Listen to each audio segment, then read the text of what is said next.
नमस्कार विद्यार्थी मित्रों, मैं हूं शब्बीर पाटिल सर, राव बहादुर नारायण राव बोराव के महाविद्यालय श्रीरामपुर से। आज के इस वीडियो में मैं आप सभी का स्वागत करता हूं। आज के इस वीडियो में 11वीं कक्षा हिंदी युवक भारती व्यवहारिक हिंदी के अंतर्गत सम्मिलित समाचार जनहित से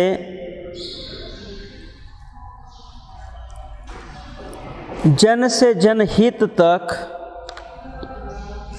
डॉक्टर अमरनाथ अमर का दूसरा भाग देखने जा रहे हैं। पहले भाग में हमने लेखक परिचय, लेख की विशेषताएं और पाठ का कुछ थोड़ा सा हिस्सा आपको पढ़ाया है। अब दूसरे भाग में समाचार लेखन के अंग, समाचार लेखन के सोपान, सीढ़ियाँ जो कुछ है वह देखेंगे। फिर उसके बाद समाचार के महत्वपूर्ण पक्ष पर हम प्रकाश डालेंगे। समाचार पत्रों को प्रिंट मीडिया कहा जाता है। इसमें कागजों पर समाचारों की छपाई होती है। इसमें भी विविध समाचार एजेंसियों से समाचार प्राप्त किए जाते हैं। इसके अलावा पत्र के अपने रिपोर्टर भी शहर में घूम घूम कर समाचार एकत्रित करते हैं। उपसंपादक समाचार के लेखन का कार्य करते रहते हैं। वर्तमान में सीधे संगणक में ही समाचार टाइप किए जाते हैं। इस कार्य के बाद मुद्रित शोधन का महत्वपूर्ण कार्य होता है। सबसे पहले कागजों पर समाचार की छपाई की जाती है। समाचार एजेंसियों के द्वारा समाचार प्राप्त किए जाते हैं। समाचार पत्रों में जो खबरें होते हैं, उन खबरों को इकट्ठा करने वाले जो रिपोर्टर होते हैं, वे रिपोर्टर शहर में से इधर उधर से समाचार इकट्ठा करते हैं और उपसंपादक इन सभी समाचारों को एकत्रित करके लेखन कार्य करता है। आज हम देखते हैं कि वर्तमान युग संगणक का युग है। इस संगणक के युग में समाचार संगणक पर ही टाइप किए जाते हैं। उसके बाद उसमें जो मुद्रण दोष होता है, यह मुद्रण दोष खोजने का कार्य किया जाता है। जो मुद्रित सामग्री होती है,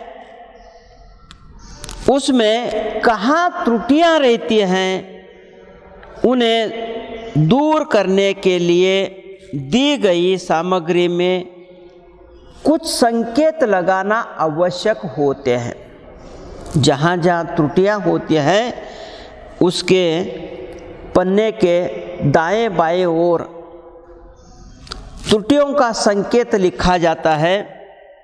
जिस स्थान पर जो अंश शुद्ध किया जाना है, उसे हाशिए पर, मतलब पन्ने के किनारे पर, अगर दाहिनी ओर गलतियां हैं, त्रुटियां हैं, तो दाहिनी ओर लिखा जाता है।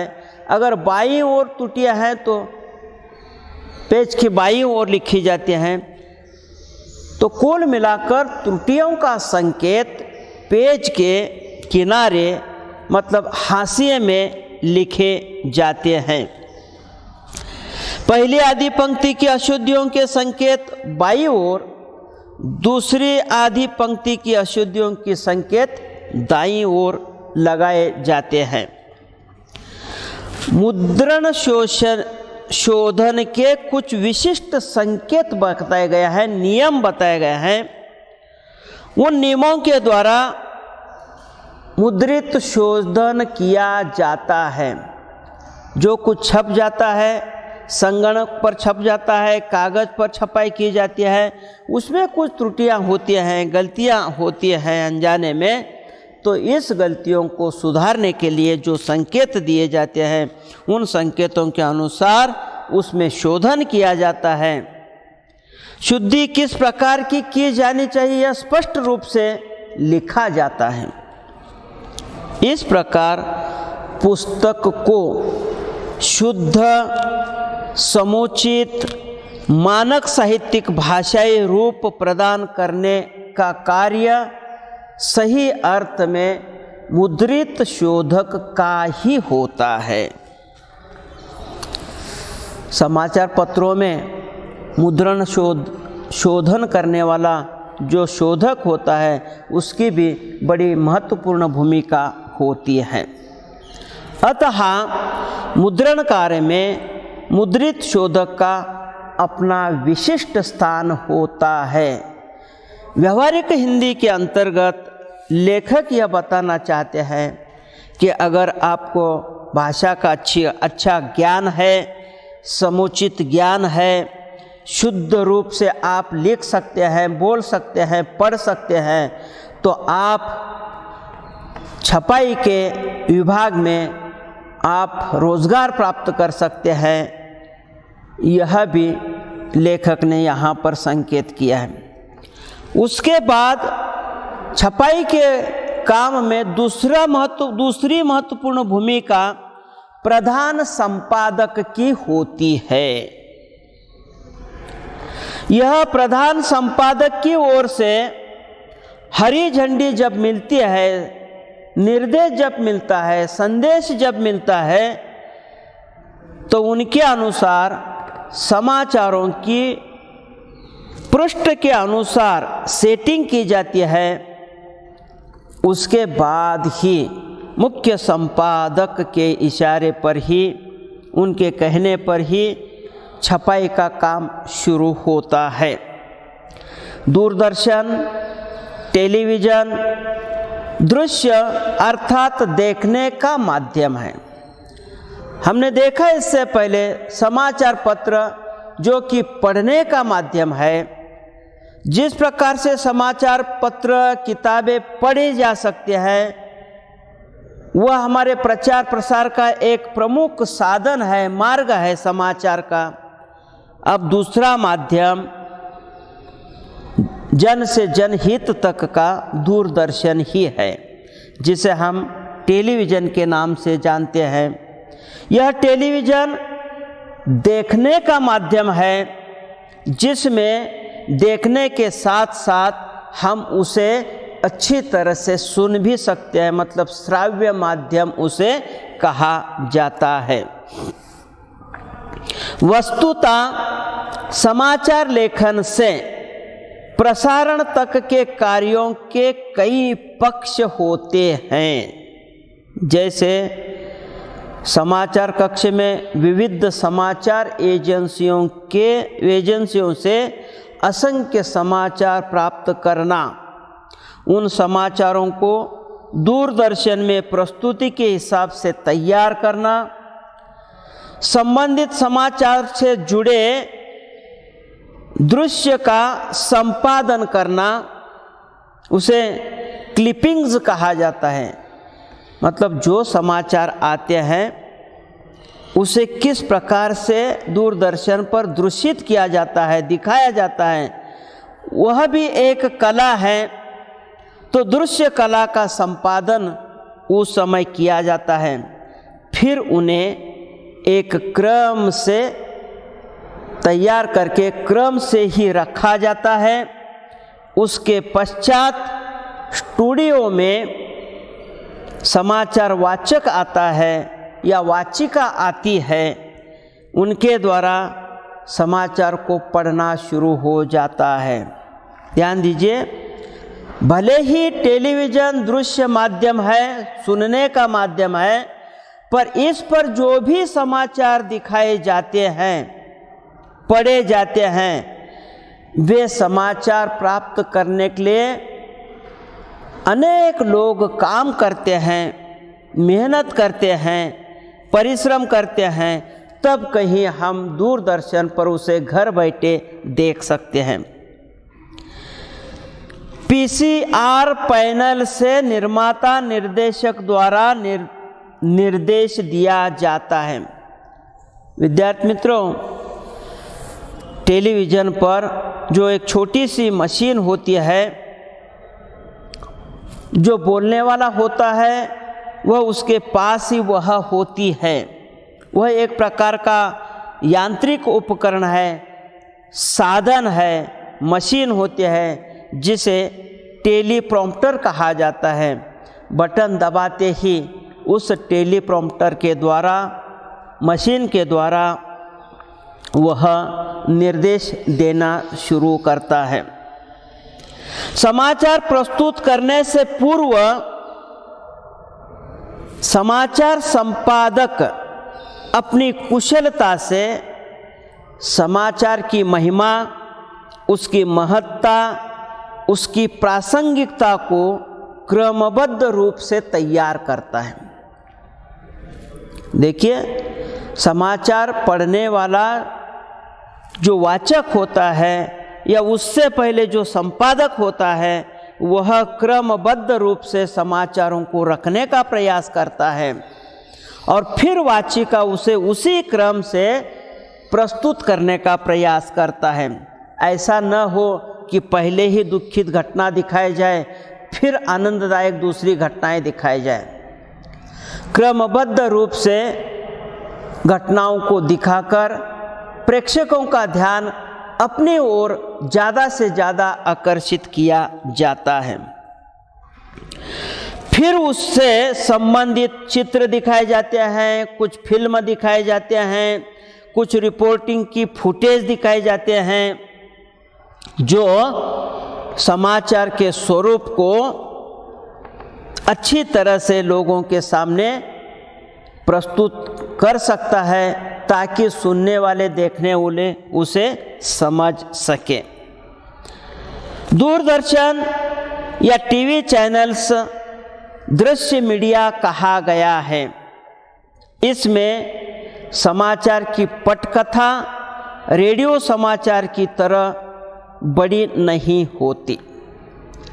रेडियो पर जो समाचार होते हैं, उसमें जो पटकथा सुनाई जाती है कि वह थोड़ी सी लंबी होती है, चौड़ी होती है, जिसे पढ़ने वाला अपनी मधुर आवाज़ में पढ़ता है और रेडियो के माध्यम से सुनने वाले श्रोता उसे मन लगाकर सुनते हैं।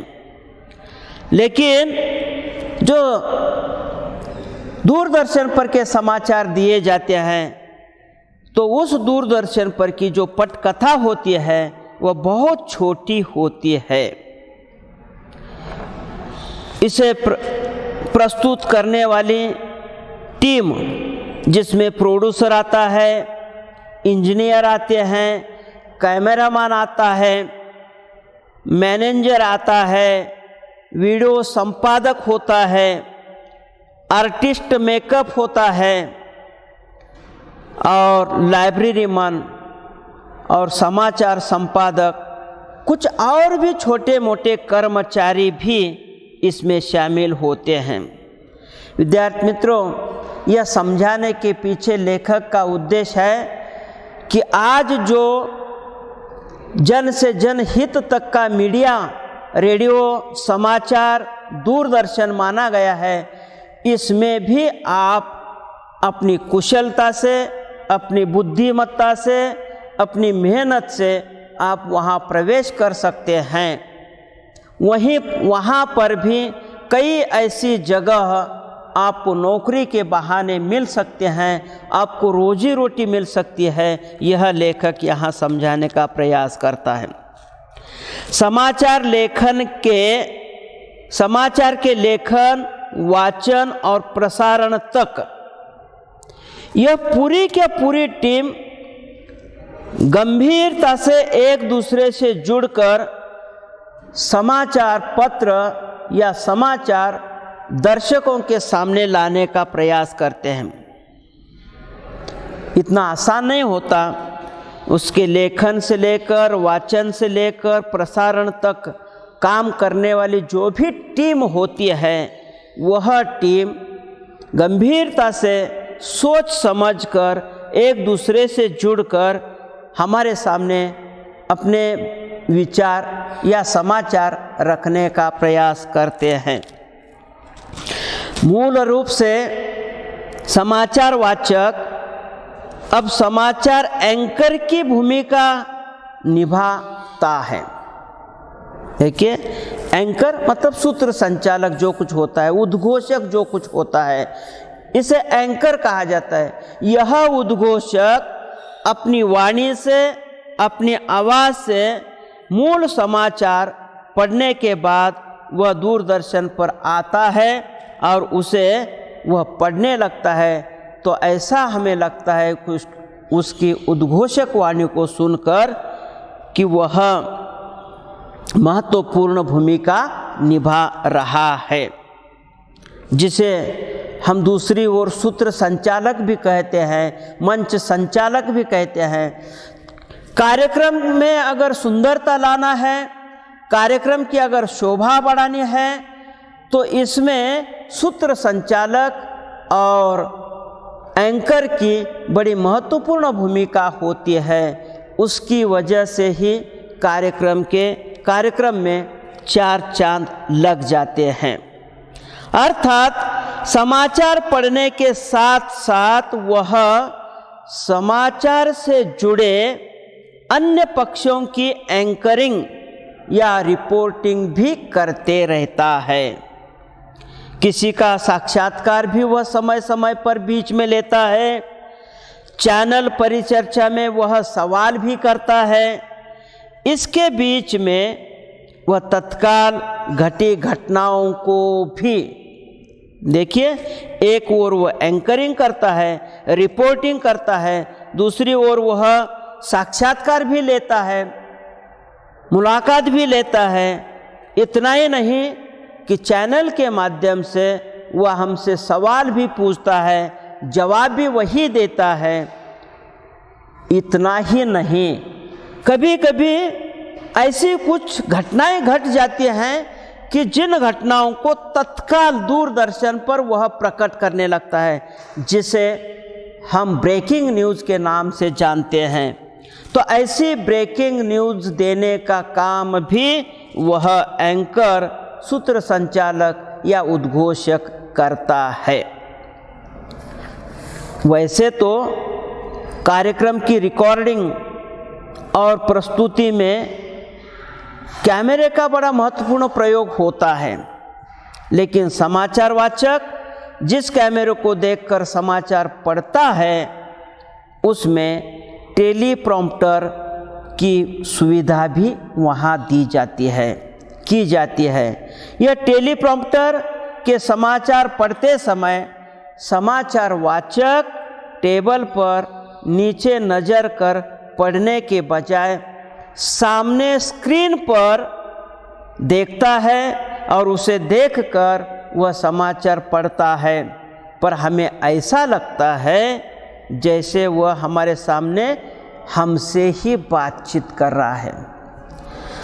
दूरदर्शन के समाचार पत्र जो दिए जाते हैं, उस समय वाचन करने वाला जो वाचक होता है, जिसे हम सूत्र संचालक कहते हैं, एंकर कहते हैं, उद्घोषक कहते हैं, ऐसे उद्घोषक को टेलीप्रॉम्प्टर का सहारा लेकर वह अपने समाचार हम तक पहुंचाता है। तो जब वह समाचार हम तक पहुंचाने लगता है, तो हम यह समझ सकते हैं कि वह हमारी ओर देखकर हमसे ही बातें कर रहा है। लगभग सभी टीवी चैनल पर समाचार पढ़ने की तकनीक एक जैसी ही होती है। समाचार वाचक के लिए प्रभावशाली व्यक्तित्व के साथ साथ सुयोग्य आवाज़। विद्यार्थी मित्रों, जो वाचक होता है, समाचार पढ़ने वाला जो होता है, उसका व्यक्तिमत्व प्रभावशाली होना चाहिए। देखने के साथ सामने वाले पर उसका प्रभाव पड़ना चाहिए। इतना ही नहीं कि उसका व्यक्तिमत्व तो सुंदर सुयोग्य होना ही चाहिए, उसके साथ साथ उसकी जो आवाज़ होती है, उस आवाज़ में एक प्रकार की मिठास होनी चाहिए, एक प्रकार की लय होनी चाहिए, उच्चारण की शुद्धता उसकी स्पष्ट होनी चाहिए। इतना ही नहीं कि इस प्रकार के उच्चारण की शुद्धता के लिए उसे प्रैक्टिस करना, भाषा का ज्ञान प्राप्त करना आवश्यक है। भाषा का ज्ञान सबसे पहले महत्वपूर्ण होता है।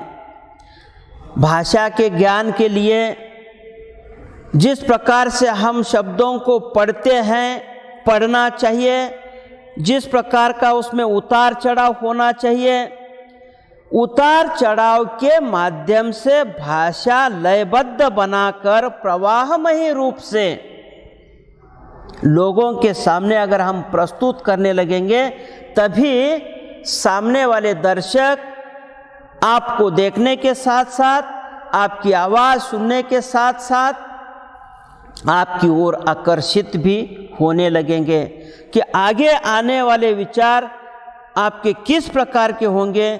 इसकी उत्सुकता अगर लोगों के मन में रहेगी तो निश्चित तौर पर आपका समाचार प्रभावशाली साबित होता है, सामने वाले पर छाप डालता है। यह भी लेखक ने यहाँ पर स्पष्ट किया है। कहने का तात्पर्य है कि ऐसे समाचार अगर आपके अच्छे चलने लगेंगे तो आपका चैनल से भी नंबर 1 पर आएगा और दर्शक फिर आपके ही चैनल को ओपन करने का प्रयास करने लगेंगे। समाचार पत्र, रेडियो और टेलीविज़न में समाचार प्राप्त करने के अनेक साधन होते हैं। फिर एक बार देखिए कि लेखक ने कहा है, समाचार पत्र, रेडियो और टेलीविज़न में जो भी कुछ समाचार प्राप्त होते हैं, उन समाचारों को प्राप्त करने के अनेक साधन दिखाए गए हैं। जैसे सरकार के द्वारा चलाई जाने वाली समाचार एजेंसियां होती हैं, कुछ संवाददाता जिसे हम रिपोर्टर कहते हैं, कुछ संवाददाता हैं, कुछ रिपोर्टर होते हैं, प्रेस विज्ञप्तियां भी हैं। ऐसे समाचार लोगों तक तो पहुंचाने के लिए सरकार के द्वारा प्रेस चलाई जाती हैं और भेंट वार्ताएं प्राप्त की जाती हैं। कोई रिपोर्टर किसी व्यक्ति के पास पहुंचता है, सरकार के पास पहुंचता है, उद्योजक के पास पहुंचता है, उनसे वह साक्षात्कार कराता है और साक्षात्कार कराने के बाद उनमें जो भेंट होती है, उस भेंट में जो भी कुछ सवाल पूछे गए हैं, जवाब मिले हैं, उसे वह इकट्ठा लिखता है। मतलब समाचार एजेंसियों के द्वारा, संवाददाता के द्वारा, प्रेस विज्ञप्ति के द्वारा, साक्षात्कार के द्वारा, क्षेत्रीय जन संपर्क कुछ अधिकारी होते हैं। ग्राम इलाके में, ग्रामीण इलाकों में कुछ ऐसे अधिकारियों की नियुक्ति की जाती है कि जिनका जन संपर्क रहता है। ऐसे जन संपर्क से मिलकर उनसे खबरें, समाचार इकट्ठा की जाती हैं। कुछ राजनीतिक पार्टियों के बड़े बड़े प्रवक्ता होते हैं। ऐसे प्रवक्ताओं से संपर्क करके उनसे भी समाचार प्राप्त किए जाते हैं। यहाँ तक कि ऐसे लोगों के समाचार प्राप्त करते समय मोबाइल पर उनके चलचित्र, उनकी बातें सब कुछ रिकॉर्ड की जाती है और फिर रिकॉर्ड किए गए समाचार अलग से संपादित की जाते हैं, फिर उप संपादक के पास पहुंचाए जाते हैं। फिर मुख्य संपादक जब हरी झंडी देता है तो उसे समाचार पत्र पर, अखबार में, रेडियो पर या टेलीविज़न में दिखाने का प्रयास होते रहता है। समाचार एजेंसियों के क्षेत्रीय ब्यूरो समाचारों का प्रांतीय या केंद्रीय कार्यालयों तक टेलीप्रिंटर द्वारा समाचार पहुंचाए जाते हैं। समाचार एजेंसियों के जो क्षेत्रीय ब्यूरो होते हैं, मतलब दूर दूर तक समाचार एजेंसियों के कुछ क्षेत्रीय ब्यूरो मतलब वार्ताहर होते हैं, खबरें इकट्ठा करने वाले होते हैं। ऐसे खबरें इकट्ठा करने वाले कुछ प्रांतीय अधिकारी होते हैं, कुछ केंद्रीय कार्यालयों में स्थित होते हैं। वे अपने टेलीप्रिंटर के द्वारा वे अपने समाचार मुख्य संपादक तक पहुंचाने का प्रयास करते हैं। जिनके टेलीप्रिंटर, रेडियो और टेलीविज़न के संपादित समाचार कक्ष में इन समाचारों को भेजा जाता है। भारत में मुख्यतः विदेशी और भारतीय समाचार एजेंसियों में, भारत में जो विदेशी समाचार एजेंसियां हैं, भारत में ही कुछ समाचार एजेंसियां हैं, उनमें राइटर महत्वपूर्ण भूमिका निभाता है, प्रेस ट्रस्ट ऑफ इंडिया महत्वपूर्ण भूमिका निभाता है, जिसे हम PTI कहते हैं।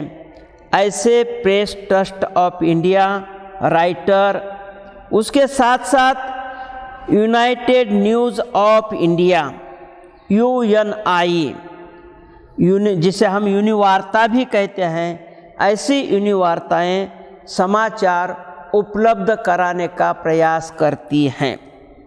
विदेश, भारत के साथ साथ विदेश में जो भी कुछ हमारी एजेंसियां हैं, उनके द्वारा हमें वहाँ की खबरें मिल जाती हैं और वही खबरें समाचार के माध्यम से, रेडियो के माध्यम से और दूरदर्शन के माध्यम से लोगों तक पहुँचाने का महत्वपूर्ण कार्य किया जाता है।